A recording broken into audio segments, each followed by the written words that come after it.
Beli apa, men? Oke, yuk ke rumah apa ya? Udah lah. Nah iya ke rumahku. Sudah cepat. Weh, weh. Sing ijo. Angger ke rumah ning Arab kan ke padang pasir. Indonesia kan nggak padang pasir, karena lemah iki dibentuknya udah belarak, dedaunan, gue. Udah CCP. Pahit. Pahit, Dul.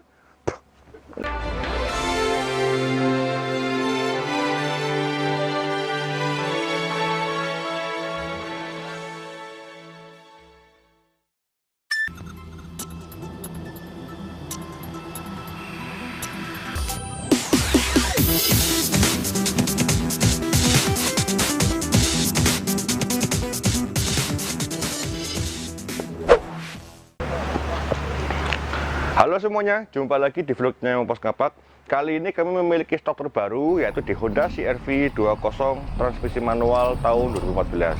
Untuk stok terbarunya kami ini, kita akan bahas, karena ini mobil bekas, kami akan jelaskan untuk minus dan juga untuk yang masih original, maka stay tune di channelnya kami, oke?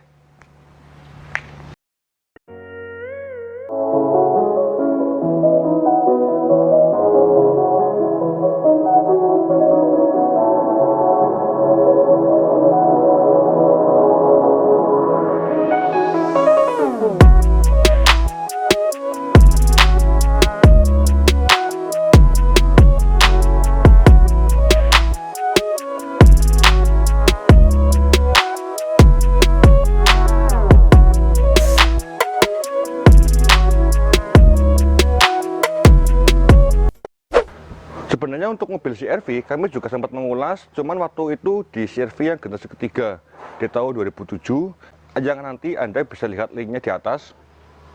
Untuk CR-V generasi keempatnya ini, kita akan lihat pada perbedaannya, yaitu pada bagian untuk headlamp depan.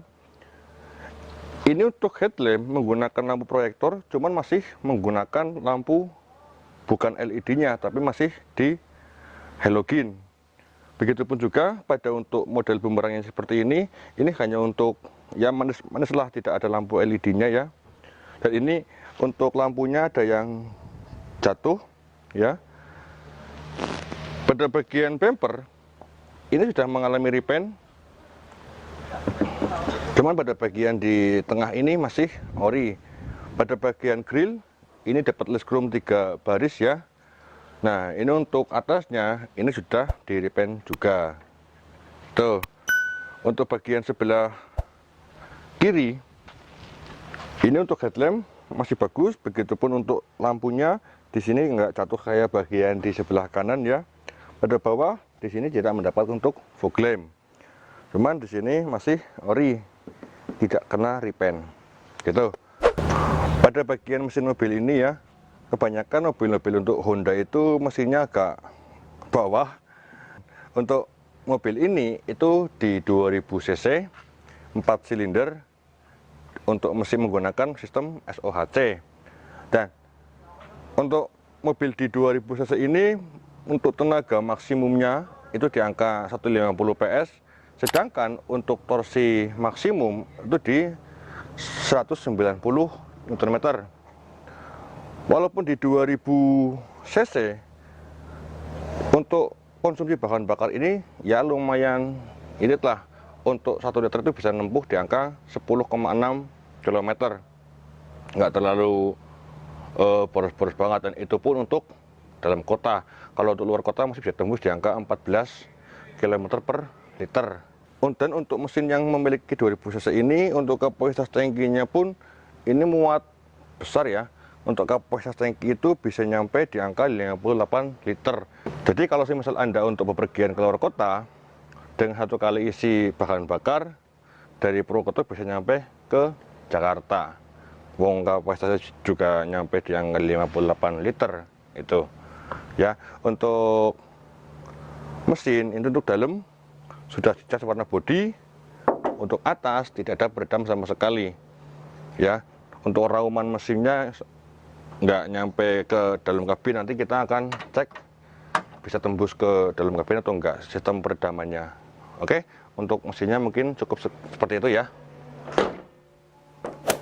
Sebelum saya bahas pada bagian set sebelah kanan, saya akan membacakan untuk nominal pajak mobil ini ya. Ini untuk pajaknya itu di angka 6,6 juta ya. Nah, nanti untuk mobil ini saya jual dengan harga termurah. Nanti untuk angkanya Anda akan saya jelaskan pada bagian terakhir. Yang pasti kami berikan harga lebih murah daripada di luaran. Insya Allah masih bisa untuk dijual lagi dan masih ada keuntungan kalau ada pedagang tapi ya. Nah, pada bagian set sebelah kanan ini untuk velg. Ini masih menggunakan satu warna ya, warna silver. Cuman untuk varian yang di 24-nya itu sudah mendapatkan untuk cucon polis. Di sini untuk velgnya itu menggunakan ring di ring 17. Ring 17 dengan profil ban di 225/65. Ini menggunakan ban Grand Trek ya. Dan juga untuk bannya belum pernah diganti dari baru. Masih bawaan dari Hondanya langsung. Pada bagian sisi fender ini masih ori ya, bawahnya sini, belakang sini pun masih ori. Untuk spion di sini tidak kena repaint, dan untuk spion ini sudah mendapatkan untuk retract dan mendapatkan juga untuk rating. Pada bagian untuk sisi handle di samping ini belum untuk mendapatkan keyless entry. Ini masih manualan yang kuncinya itu bentuknya lipat bisa seperti ini ya. Kalau yang 24 sudah untuk keyless entry. Tapi sudah mendapatkan keyless chrome di pada bagian ininya. Untuk talang air juga masih bagus. Ya. Pada bagian belakang ini untuk sistem pengereman pun sudah menggunakan cakram. Tapi belakang bannya beda, ini menggunakan ban Dunlop. Dan untuk ban ini itu tahun pembuatan di 2015. Kalau depan tadi di 2014. Ya, kita bahas di bagian belakang yuk. Pada bagian di belakang mobil ini hampir sama dengan generasi yang ketiga ya, cuma dibikin lebih lekukannya ya lebih seksi lah. Lebih seksi. Untuk atasnya sini mendapatkan antena shock ya, head mount stop lamp, dan juga untuk kacanya jadi sini sudah ada untuk defoggernya. Nah, ini untuk karet wipernya ini masih baik ya. Emblem CRV bawah ini masih bagus juga ya, tidak ada yang lecet. Untuk membukanya bisa langsung.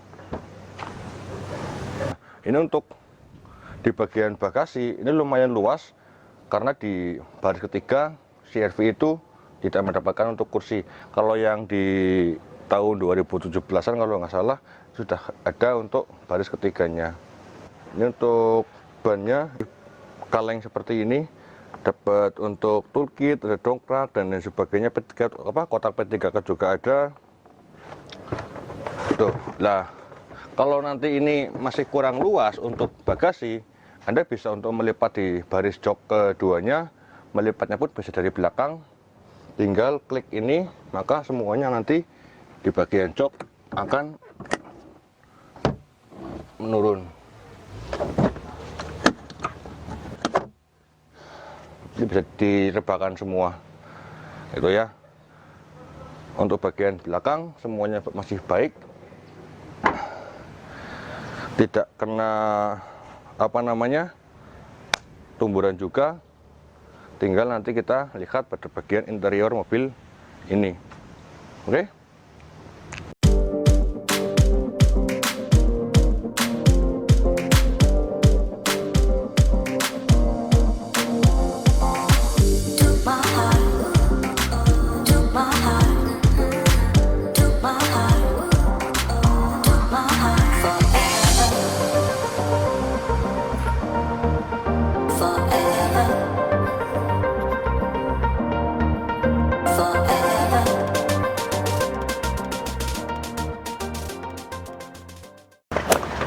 interior mobil ini pada bagian door trim ini bagian atas door trimnya menggunakan bahan hard plastik. Tekan untuk bagian armrest ini bahan fabric seperti ini ya. Cuman untuk di dalamnya bagian jok ini sudah di cover ya, sudah di cover. Dan untuk power window ini bagian supir udah auto, cuman kok ini kayaknya autonya mati apa ya, nggak nyala. Bagian belakang masih bagus, kiri masih bagus, bagian di penumpang itu juga masih bagus. Pada bagian untuk spion ini sudah retract-nya kanan kiri masih bagus. Itu di sini ada power lock, window lock, semuanya masih normal. Cuman kecuali pada bagian si driver ini power window-nya macet. Mungkin ini kurang sajen apa ya. Di bawahnya ada bagian untuk cup holder pada bagian door pocketnya. Nah ini ada dua sisi, jadi mungkin untuk di bagian atas bisa naruh receh. Di saat Anda perjalanan jauh itu bisa ya jejer ke orang-orang yang minta-minta gitu loh ya. Dan di sebelahnya sini ini ada mode untuk Econ ya. Econ berarti untuk menghemat bahan bakar apa ya, kemungkinan karena warnanya hijau seperti ini sih. Nah di atasnya di sini ada aksen warna silver seperti ini ya. Untuk setir ini steering dan juga teleskopiknya masih normal, tuh masih bisa gut-gut kayak gitu. Untuk setirnya saya suka di sini dapat cruise control dan juga untuk audio steering switch, tuh masih normal. Ini untuk airbag di bagian driver ini masih normal, belum meleduk ya, maksudnya juga masih baik. Untuk penumpang masih baik untuk airbagnya. Ini yang saya kurang suka pada bagian layar MID-nya itu, kenapa dia taruh di sini ya? Kalau dia taruh sini kan asik kayak Civic FD kayak gitu kan. Nah untuk bagian untuk audio ini tipnya masih standaran.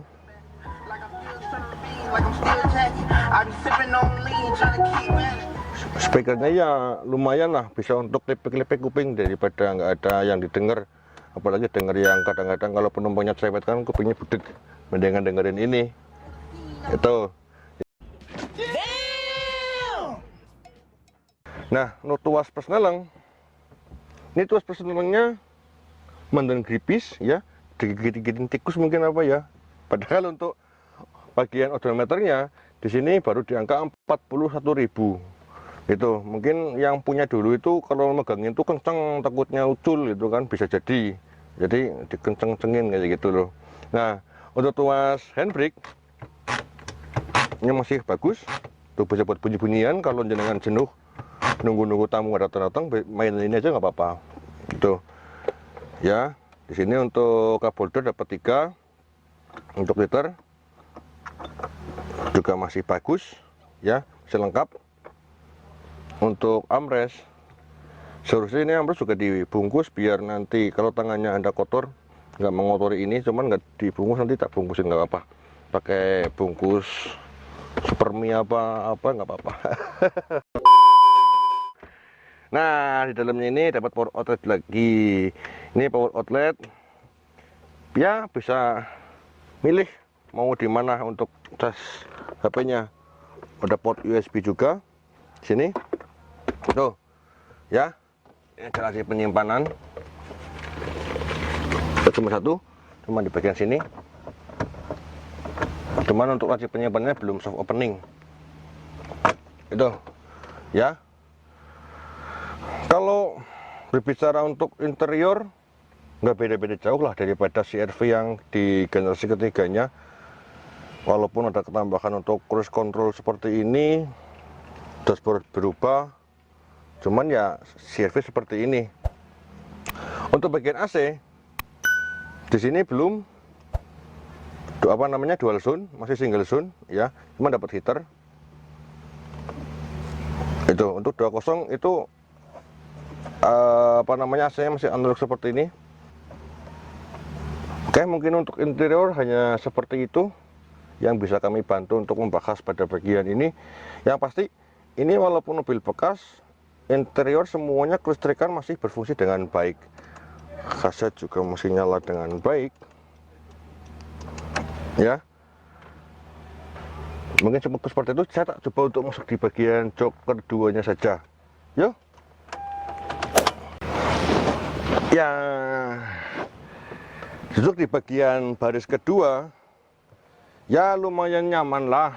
Wong kayak saya yang tingginya di 182 pun bagian headroom ini masih sisa 3 jari ya, bisa nyaman. Untuk legroom ini masih nyaman, padahal tadi posisi duduk saya untuk joknya nggak terubah. Cuman ya kita nggak dapat sesuatu yang istimewa pada bagian di baris kedua ini, bagian penumpang, kecuali untuk bagian AC. Di sini dapat 2 untuk kisi-kisi AC-nya ya. Tuh, nggak ada yang perlu diurus lagi. Ya masih standaran seperti ini, walaupun ini dulu barunya di angka 400 lebih lah. Kecuali ini 2 kompartemen untuk bagian cup holder. Ini kalau Anda beli bisa terus ini mungkin kopi biar perjalanan nggak ngantuk, diterus ini kan nanti kalau mandan macet bisa nyeruput sambil jalan, jadi matanya melek lagi gitu loh ya. Oke, itu untuk dalam kayaknya seperti itu, nggak ada yang perlu diuras lagi. Ini untuk bagian karpet dasarnya pun masih belum ditambahin apa-apa lagi, masih model bludru itu ya. Mungkin sekilas seperti itu untuk ulasan kami tentang Honda CR-V RM20 transmisi manual tahun 2014 ini. Gimana, kira-kira Anda masih tertarik dengan mobil ini? Kalau masih tertarik, kami buka dengan harga yang sangat murah, hanya di angka 210 juta. Bayangkan, angka 210 juta itu Anda bisa memiliki kendaraan SUV yang ya lumayan ganteng kayak gini kan. Kalau dibawa kondangan tuh nggak ngisi-sini gitu, nggak memalukan. Angka 210 juta, kalau Anda belanjakan uang itu untuk membeli mobil di luar sana, itu hanya dapat untuk Toyota Avanza, Daihatsu Xenia, Mobilio, ataupun Suzuki R3. Cuman itu, kalau kita bandingkan dengan gagahnya SUV seperti ini untuk Honda CR-V, Anda akan pilih mana? Ya, semua hanya pilihan. Anda mau memilih mobil bekas, tapi yang mewah seperti ini, atau masih memiliki keinginan dengan kendaraan yang lain. Oke, mungkin cukup seperti itu. Jika Anda suka dengan video-videonya kami, jangan segan-segan untuk melakukan like dan subscribe. Siapa tahu di video kedepannya ada salah satu mobil yang menjadi impian Anda. Cuman kalau misal Anda nggak suka, silakan lakukan untuk dislike untuk evaluasi kami untuk memperbaiki video-video kami di kedepannya. Oke, saya Taufik Baswedan undur diri. Sampai ketemu di vlog kami selanjutnya. Salam sukses selalu dan thank you.